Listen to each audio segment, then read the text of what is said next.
always So thought that was gonna speaking of Mufasa, this is ripping a Band-Aid. 2024, we need to talk. First off, we lost an iconic actor, stage, screen, the whole nine, iconic voice in James Earl Jones.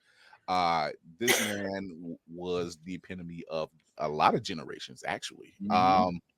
93 years old. He lived a very fruitful and healthy life, like I said, stage, screen. He's influenced other great actors such as Denzel Washington and Courtney Vance, and which if you've seen Fences, yeah. that Grammy. No, Who said I got the mic? Yeah, who said EGOT worthy snot. Okay. Worthy snot. Worthy. That's acceptable. What? That line, me and your mama worked it out, and liking your black ass wasn't part of the bargain. Woo. Just damn. I'm sorry, but that whole speech he gives, only for a little bit of wisdom at the end. All that hatred, all that hatred, vitriol, but a little bit of wisdom at the end. Don't be worried about what people think of you. Just make sure you be getting your respect. I was like, wait, you just dogged me out for asking if you love me, and I get a word of wisdom after all this. Wait, but do you respect me? That was a whole thing of confusion. But yeah, rest in peace, James Earl Jones, a great iconic actor, great iconic voice actor in Darth Vader and Mufasa. There's definitely a hard voice to replace, a hard person to replace. I still remember scenes from Big Bang Theory, which were absolutely hilarious. And here's a tidbit about that. I didn't realize that James Earl Jones and Carrie Fisher had never met each other. Nope. Yeah. Until the next episode. Mark Hamill and James Earl Jones had, but those two had never met. I'm like, wow, that's crazy. And then you think about the layout of Star Wars, you'd be like, okay, I see. I would have thought they still would have met after filming. Yeah. that was the one caveat. They never, during the entire 3 movies, they have never met. Yeah. So that was crazy. That was an amazing actor. I like this. I like the story of how he ended up becoming the voice of Darth Vader, because the original actor, his voice did not fit what George Lucas wanted. It did. Right. And you could barely hear him under. He's shot under the mask. He's not. Take her away. I was like, oh, thank God they changed it. But when they like 5 lines, and he immediately was like, "Yes, him." He's still. There's certain fictional characters that you see or grew up with that you say, I really find it, and yes, you may accept a new voice actor for whatever role it is, whether it's the Kevin Conroy's for Batman, or in this case, James Earl Jones for Vader. But you're just like, wow, it hits different. Like whoever comes next is like, if they decide to ever use Vader again, which I'm sure they will in some form, they're going to be like, look, don't you fuck this up, all right? Line. Okay, and you know what? We talk about how iconic he was with Star Wars and with Lion King, but can we talk about how much he did for Arnold Schwarzenegger and Conan the Barbarian? Can we talk about they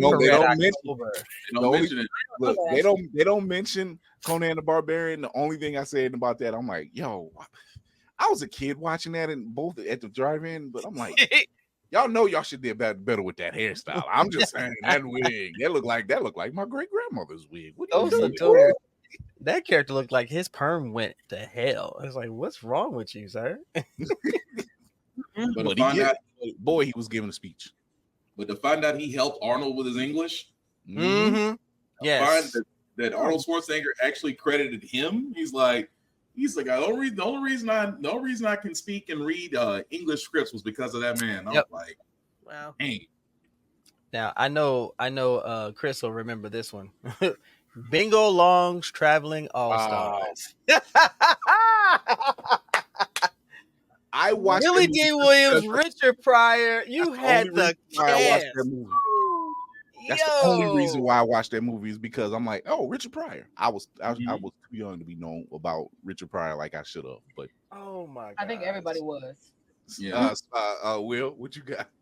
Huh? Assassin, he got something. Yeah. Look Go at what he doing. Go ahead, Chaos Demon. What you doing? What you doing? No, y'all was talking about Arnold thanking James Earl Jones for his great English speaking. I was like, so when did you stop working with him? I'm just curious what happened there. It was before Hercules in New York. Wow. Yeah. Or it was after If Hercules you in say New York. something, He wasn't if there you for had that. made me spit out my tea, I would have.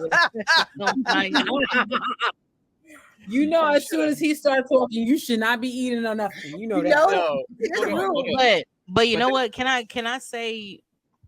Well, actually, unless you have something else to say about the Arnold Schwarzenegger. No, he could get cut off. I just had a question for Navy. That's all. But go ahead, Shoyo.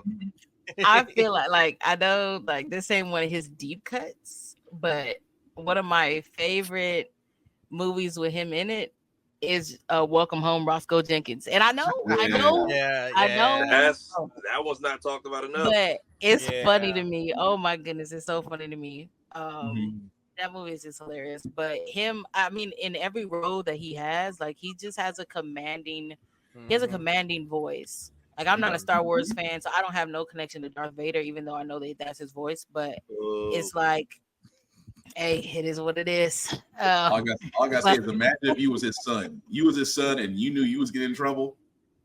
All you heard was his voice super commanding. It don't matter what he was in. When he finally snapped, he was like, "Oh, what that bullshit show of yours?" I'm like, "Damn, that hurt my feelings." Right. He was so many iconic movies, and people don't even think about them until they pass. You know, Red October, Clear and Present Danger, The Sandlot, Field of Dreams. Just like he was. Field of Dreams. I got one for you. When we talk about wigs, Meteor Man. My man was trying to hang on to his youth. I'm like, he was. Let that go. Let that flat top go, bro. Great White Hope, 1970. Great White Hope. Yeah. There's a lot of that man's movie accolade is something else, but still, just that voice. My son works. Right. That's exactly what I was thinking. I was like, just to be up there, but then I got a job. Who told you that? I was like, I mean, I got hired. Why? It's like having those parents that just no matter what you say, it didn't work. He was just like, but father, no. I've never heard anybody say no like that. I was just like, no. I'm like, no. The worst part is the matter is settled. When you hear those lines, that's like I can't argue that. It's like the matter it is settled. It just walks smooth off. You will go to the world of Astoria where you will be thoroughly bathed. I was like, yes, Your Majesty. It's the up and downs of Joffrey. Let them wait. Right. You know who had a very strong voice presence like that was James Avery. Yeah. Oh yes. Like when you would hear Uncle Phil yell. That was Shredder. That was Shredder. That's what we'll call it. Uncle Phil got mad that Shredder came out. Like I did it. I'm sorry, I did it. What? I'm like, I fail. Once again, 2024 can kiss my ass.